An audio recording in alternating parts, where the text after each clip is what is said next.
Hebu tukipatilizeni kitabu cha Allah. Ni aibu leo kumuona Muislamu Ramadhani hii imeingia hajasoma hata juzuu moja. Wewe Muislamu hata juzuu moja basi umemcha ukasoma ukamaliza Qur'an. Ramadhani imeingia mpaka Ramadhani yaisha. Kweli? Huoni aibu? Huoni haya? Wenzako wasoma Qur'ani wamaliza kila baada ya siku 3 ukishamaliza msahafu aya moja. Wewe huna moja wala haupo na wajiona uko sawa tu kawaida tu. Utakuwaje wa kawaida? Huwezi kuwa wa kawaida.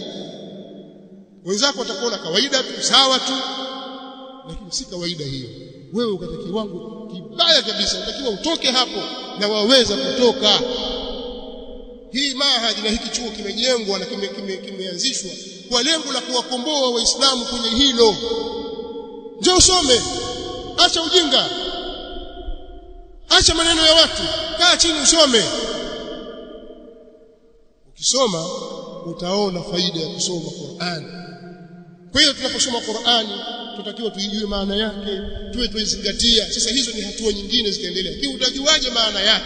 Utaizingatia vipi wakati kuisoma mwenyewe huijui? Kuushika ule msahafu tuwaogopa hivi. Unaona kama kitabu cha uchawi. Qur'an si kitabu cha uchawi. Qur'an ni dhidi ya uchawi, ni dhidi ya mashayatini.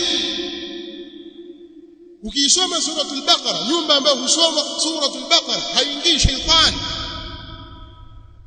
Akhdhuha baraka wa tarkuha hasara la yastati'uha al-batala. Mtume صلى الله عليه وسلم asema hivi, kukamatana na suratul Baqara ni baraka, unakuwa umebarikiwa wewe, na kuiacha suratul Baqara ni masikitiko na ni majuto.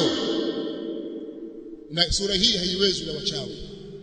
Tulalamika, mimi nakabwa watu sio hivi. Wewe Baqara shikamana nayo, soma Baqara basi kwisha. Hakuna cha mganga wala nani, si maji marefu wala maji mafupi wala nini. Baqara basi kwisha.